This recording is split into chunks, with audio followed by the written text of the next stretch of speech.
اب برسل میں نا میں بہت لکی تھا کہ مجھے ایک 100 جابس پہ اپلائی کیا جائے نا، تو اس میں سے تقریباً 4-5 کا انٹرویو شیڈول ہوتا ہے، تو وہ وہاں پر ہی کہتے تھے کہ بھئی ہم آپ کو نہیں رکھ سکتے۔ تو ایک نا ایرانی بابا مجھے مل گیا۔ اب مجھے یہ تھا کہ یار گاڑی لے لیتے ہیں ایک دفعہ، UK کا لائسنس بنانا آسان ہو جائے گا۔ السلام علیکم دوستوں، کیا حال ہے آپ کے؟ امید ہے آپ بالکل خیر خیریت سے ہوں گے۔ دوستوں، میں ایک ویڈیو بنانا چاہتا تھا کہ جس میں بتاؤں کہ میں نے اپنے پہلے 3 ماہ میں آ کر UK میں کیا کیا کیا، کیونکہ اس سے بہت سارے لوگوں کو گائیڈنس مل سکتی ہے کہ انہیں اپنا سفر کیسے سٹارٹ کرنا ہے، یا انہیں یہ اندازہ ہو سکتا ہے کہ جب بھی UK میں نیا بندہ آتا ہے تو اسے کن کن مشکلات کا سامنا کرنا پڑتا ہے۔ تو دوستوں، سب سے پہلے تو میں آپ کو بتاؤں شروع سے، کیونکہ میں نے برسل آنا تھا، برسل کی ڈائریکٹلی فلائٹ ایک تو ملنا بہت مشکل ہے، اور اگر ملے بھی تو وہ مہنگی ملنی تھی، تو میری فلائٹ تھی لندن ہیتھرو کی۔ تو خیر لندن ہیتھرو ایئرپورٹ پر میری فلائٹ لینڈ ہوئی، اس کے آگے مجھے ایک دوست نے ٹکٹ بک کروا کے دی۔ اب میرے پاس اس وقت نا سم بھی نہیں تھی کہ میں اس سے رابطہ کر سکوں، کہاں پر میں نے کہاں پر مجھے بس اتارے گی اور کہاں سے پھر وہ مجھے لینے آئے گا۔ ظاہر ہے نیا بندہ آیا ہوا ہے تو کنفیوژنس ہوتی ہیں۔ اس نے مجھے میگا بس کی ٹکٹ کروا کے دی ہیتھرو ایئرپورٹ سے برسل کی۔ تو خیر وہ میں کچھ وہاں پر جو سٹاف تھا اس سے پوچھتا ہوا، اور کچھ وہاں پر مارکنگ بھی ہوئی تھی جس کو فالو کرتا ہوا میں ایئرپورٹ سے باہر نکلا اپنا سامان وغیرہ لے کر، اور وہاں پر پھر وہ کوچ اسٹیشن تھا وہاں پر پہنچا۔ پہلے میں کسی اور پر پہنچ گیا تھا، پھر وہاں سے خیر پوچھتے پوچھتے مجھے اندازہ ہوا کہ نہیں، میں غلط سٹاپ پر ہوں۔ پھر میں صحیح سٹاپ پر پہنچا، اور چونکہ ٹکٹ میں پھر ٹائم وغیرہ تو مینشن تھا، اکارڈنگلی پھر ٹائم پر خیر بس آئی۔ بس کا نمبر وغیرہ مجھے دوست نے بتایا تھا کہ اس طرح یہ جو نمبر ہے نا، یہ بس پہ تم نے ضرور دیکھ لینا ہے۔ تو خیر میں بس میں بیٹھ گیا، اور تقریباً 2 گھنٹے کا سفر تھا، اور میں وہ سفر بھی بڑا انجوائے کرتا آیا، کیونکہ وہ یونائٹڈ کنگڈم کی، میں اسے پاک سرزمین برطانیہ کہتا ہوں، تو بہرحال پاک سرزمین برطانیہ پر وہ میرا پہلا سفر تھا، اور وہ سفر میں نے بڑا انجوائے کیا۔ خیر 2 گھنٹے کا وہ سفر تھا جو کر کے میں برسل پہنچا۔ اب برسل میں نا میں بہت لکی تھا کہ مجھے ایک میرا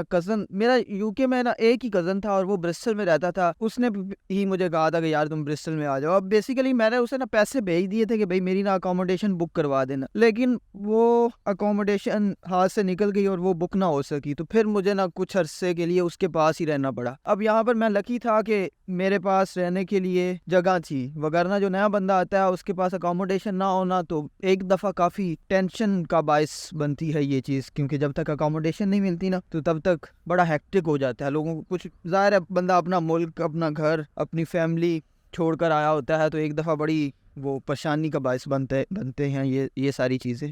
تو خیر میں آتے ہی میں نے اپنا جو سامان تھا وہ اس کے گھر رکھا۔ آہستہ آہستہ وہ پھر NI کے لیے اپلائی کرتے ہیں، وہ میں نے کیا۔ یونیورسٹی میں جا کر فزیکل انرولمنٹ کروائی، وہاں سے BRP کارڈ کلیکٹ کیا۔ BRP کارڈ کلیکٹ کرنے کے بعد ایک نیشنل انشورنس نمبر ہوتا ہے جس کے لیے اپلائی کرنا ہوتا ہے، تو جب وہ نیشنل انشورنس نمبر مل جاتا ہے نا، تب آپ لیگل طریقے سے نا آپ کام کر سکتے ہیں۔ تو بہرحال میں کچھ 4-5 لاکھ بھی ساتھ لے کر آیا تھا، لیکن وہ شروع میں اب پہلا مہینہ تو میں وہ کزن کے ساتھ ہی رہتا رہا، تو اس کا تو خیر مجھے پے نہیں کرنا پڑا۔ اچھا، ساتھ ساتھ میں نے اب جب تک NI آنا تھا نا، میں نا ایک میرا فلیٹ میٹ لڑکا تھا، وہ ایک ہوٹل پر کام کرتا تھا۔ میں نے کہا کہ بھائی میں نے تمہارے ساتھ آنا ہے، کیونکہ وہ جس بندے کے پاس کام کرتا تھا نا وہ پاکستانی تھا، اور وہ میرے ایریے کا ہی تھا، وہ سرگودا سے تھا، تو اس حساب سے میں اس کے پاس گیا اور تھوڑی گپ شپ لگائی، تھوڑا وہ اس نے بھی کیا بھائی واہ گوندل صاحب کیا بات ہے، اور اسے بھی فری میں بندہ مل رہا تھا، کیونکہ تب نہ میرا NI تھا، اور وہ کہتا تھا کہ مجھے بندہ چاہیے نہیں، میں نے تمہیں رکھنا نہیں، لیکن یہ ہے کہ بنا اس کے گھر فری بیٹھا رہتا، وہاں پر میں چلا جاتا تھا۔ ساتھ ساتھ میں نے کیا کیا کہ میں انڈیڈ پر نا جابس کے لیے اپلائی کرتا رہا۔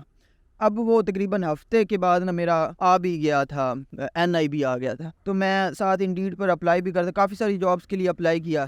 کچھ جابس 100 جابس پہ اپلائی کیا جائے نا، تو اس میں سے تقریباً 4-5 کا انٹرویو شیڈول ہوتا ہے، اور پھر کچھ کا آن لائن انٹرویو شیڈول ہوتا ہے، کچھ کا فزیکل۔ کچھ انٹرویوز جو آن لائن ہی میرے شیڈول ہوئے تھے، وہ جب ہی میں ان سے پہلی بات کرتا تھا یا انٹرویو شروع ہوتا تھا نا، وہ جب لوکیشن دیکھتے تھے نا کہ بھئی یہ تو دور کی لوکیشن ہے، تو وہ وہاں پر ہی کہتے تھے کہ بھئی ہم آپ کو نہیں رکھ سکتے۔ تو یہ ایک چیز بڑی میٹر کرتی ہے کہ آپ جن جابس پر اپلائی کر رہے ہیں نا وہ آپ کی اکوموڈیشن آپ کی رہائش کے قریب ہوں، تو پھر وہ اس بندے کو بہت زیادہ پریفر کرتے ہیں، کیونکہ دور کا بندہ ہونا تو انہیں بھی پتہ ہوتا ہے کہ یار یہ کل کو چھوڑ جائے گا، اسے جب ہی قریب کہیں جاب ملے گی۔ تو پھر میں نے کیا کیا کہ میں جاب سرچ کرنے کے لیے باہر نکل گیا برسٹل کی سڑکوں پر۔ ویسے گھومنے پھرنے کا مجھے ویسے بھی بڑا شوق تھا، تو میں اس میں نا پھر دیکھتا رہتا تھا کہ کہیں لکھا ہو کہ اسٹاف نیڈڈ وغیرہ وغیرہ۔ اسٹاف نیڈڈ والی شاپس تو ملنا بہت مشکل تھا، اس کی ریشو کوئی 100 میں سے 1 ہوتی ہے، لیکن پھر میں کیا کرتا تھا کہ چلیں شاپس پہ جاتے ہیں اور پوچھتے ہیں، بات کرتے ہیں، اس سے یہ ہوتا ہے کہ تھوڑی گپ شپ بھی ہو جاتی ہے انگریزوں کے ساتھ۔ تو بہرحال میں کہتا تھا کہ I am looking for a job and I am student, I am allowed for 20 hours per week. تو اس طرح میں خیر کہتا تھا، تو وہ زیادہ تر لوگ کہتے تھے کہ اپنی سی وی جو ہے اس ای میل ایڈریس پر سینڈ کر دو، لیکن کوئی رسپانس نہیں ملتا تھا۔ خیر ایسے ہی پتہ کرتے کرتے ایک نا ایرانی بابا مجھے مل گیا، اس نے کہا کہ ہاں مجھے بندہ چاہیے۔ تو میں نے کہا کہ ہاں ٹھیک ہے میں تمہارے پاس کام کروں گا تم، اس نے کہا کہ بھائی ہفتے سے آ جاؤ، 2-3 دن کے بعد اس نے کہا۔ میں نے کہا بہترین ہے، پیسے اس نے مجھے اچھے کہے کہ تمہیں دوں گا، وہ پیسے تو اچھے دے رہا۔ اس کے بعد پھر میں نے کام سٹارٹ کر دیا، میں خیر تھوڑے دن اس کے پاس کام کرتا رہا۔ اب یہاں پر نا لکیلی میرے وہ جو کزن ہے نا، وہ سیکورٹی میں کام کرتا تھا نا، وہ کوئی ایونٹ آ رہا تھا، اس ایونٹ کی نا اس نے میری بکنگ کروا دی۔ اس نے مجھے ایک فارم دیا، اس نے کہا یہ فل کر دو، وہ فارم میں نے فل کر دیا تھا، اور پھر نا کچھ 15-20 دن کے بعد مجھے کال آ گئی کہ بھائی وہ ایونٹ میں تمہاری سلیکشن ہو گئی ہے۔ تب حالانکہ میرے پاس بیچ نہیں تھا، وہ ایز اے اسٹیورڈ ہی انہوں نے کہا کہ تمہاری بھائی بکنگ ہو گئی ہے تو تم اس میں نا کام کر سکتے ہو۔ وہاں پر جب گیا تو وہ کہتے ہیں کہ بھائی تمہارے پاس بیچ نہیں ہے تو تمہیں شفٹیں نہیں ملیں گی، تو تنگ انہوں نے کیا، لیکن وہ ایونٹ میں نے بڑا انجوائے کر لیا۔ لیکن پھر وہاں سے بھی کچھ نہ کچھ کام مل گیا تھا، ایسا نہیں ہے کہ بالکل ہی کوئی کام نہیں ملا، کام مل گیا تھا کچھ نہ کچھ۔ اس میں نا ایک پوائنٹ پر یہ ہوا کہ چونکہ میری جاب بھی ہو گئی تھی اور گھر سے میں پیسے بھی لے کر آیا ہوا تھا، اور پہلا مہینہ میرا خرچہ بھی نہیں ہوا کیونکہ میں کزن کے ساتھ رہتا رہا، تو یہاں پر کیا ہوا کہ میرے پاس کچھ نہ 500 پاؤنڈ جو میں گھر سے لایا تھا نا وہ بچے پڑے تھے۔ اب مجھے یہ تھا کہ یار گاڑی لے لیتے ہیں ایک دفعہ، کیونکہ پھر بعد میں مجبوریاں بنتی چلی جاتی ہیں، گاڑی لینا مشکل سے مشکل ہوتا چلا جاتا ہے۔ میں پہلے دوستوں کو کہتا رہا، کبھی اس کو کہوں کبھی اس کو کہوں کہ گاڑی سرچ کر دو، گاڑی سرچ کر دو، کسی نے کوئی ایسا جب مناسب رپلائی نہ دیا پازیٹیو، تو میں نے فیس بک مارکیٹ پلیس سے خود ہی ایک گاڑی سلیکٹ کر لی، اور میں اس بندے کے پاس پہنچا اور میں نے اسے کہا کہ بھائی گاڑی میں نے لینی ہے۔ تو مجھے تو خیر چلانی بھی نہیں آتی تھی، وہ ایک پھر میرا روم میٹ تھا، اسے ذرا چلانی آتی تھی، اسے میں ساتھ لے گیا اور میں نے اسے پیسے دے دیے، 600 پاؤنڈ کی گاڑی میں نے لے لی۔ گاڑی کا یار فائدہ پتہ کیا ہے کہ ایک بیک اپ پلان ہے، کہ بیک اپ پر اور کچھ بھی نہ رہا نا تو چلیں گاڑی ہے، بندہ ڈیلیوری کرنا سٹارٹ کر دینا۔ اور ویسے بھی یار یہاں کا یو کے کا لائسنس بھی بنوانا بہت ضروری چیز ہے، اب اس کے لیے بھی آپ کے پاس گاڑی ہو نا تو آپ تھوڑی بہت پہلے چلاتے رہیں تو پھر آپ کے لیے یو کے کا لائسنس بنانا آسان ہو جائے گا، جبکہ اگر آپ نے کبھی بھی گاڑی نہیں چلائی تو پھر آپ کے لیے یو کے کا لائسنس بنوانا جو ہے وہ مشکل ہوگا۔ اچھا اس میں میں ایک چیز آپ کو بتانا بھول گیا کہ میری جو کلاسز ہوتی تھی نا وہ جمعرات اور جمعہ 2 دن ہوتی تھی برمنگھم میں، تو میں کیا کرتا تھا کہ جمعرات کو جاتا تھا برسٹل سے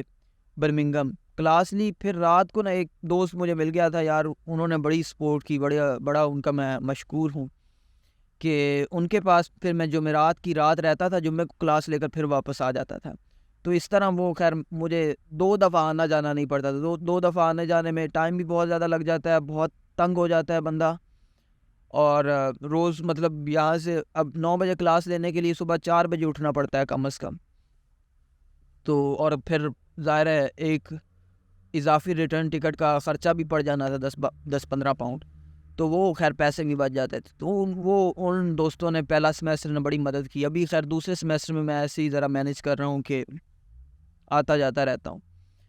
اب میں ذرا انجوائے کر رہا ہوں کہ بھئی آخری سیمیسٹر ہے، اس کے بعد پتہ نہیں زندگی میں کبھی پڑھنے کا موقع ملے گا یا نہیں، تو یہ آخری سیمیسٹر ہے، اس میں سفر بھی کر لیتا ہوں اور کلاسز بھی ذرا انجوائے کر لیتا ہوں۔ تو خیر ابھی یہ ساتھ ولاگنگ بھی چل رہی ہے، تو مزے کے لیے جاتا ہوں، یونیورسٹی کی ولاگ بنائی، وہ دن اب میرے لیے ایسا ہوتا ہے جیسے کوئی چھٹی کا دن ہوتا ہے، تو سفر بھی کیا، لوگوں کے ساتھ گپ شپ بھی لگائی، کوئی نہ کوئی ویڈیو بھی بنائی، تو خیر یہ اس طرح میری ساتھ جو یونیورسٹی ہے وہ بھی چلتی رہی۔ تو یہ تھے میرے یو کے میں پہلے 3 ماہ۔ اس میں آپ بتائیں کہ آپ کو UK میں آ کر کن مسائل کا سامنا کرنا پڑا، اور مجھے بتائیں کہ یہ ویڈیو آپ کے لیے ہیلپ فل تھی یا نہیں تھی، اور اگر نہیں تھی تو کیوں نہیں تھی، اور اگر تھی تو کیوں تھی وہ بھی بتائیں. اور دوستوں چینل تو ضرور سبسکرائب کریں نا. Thank you so much.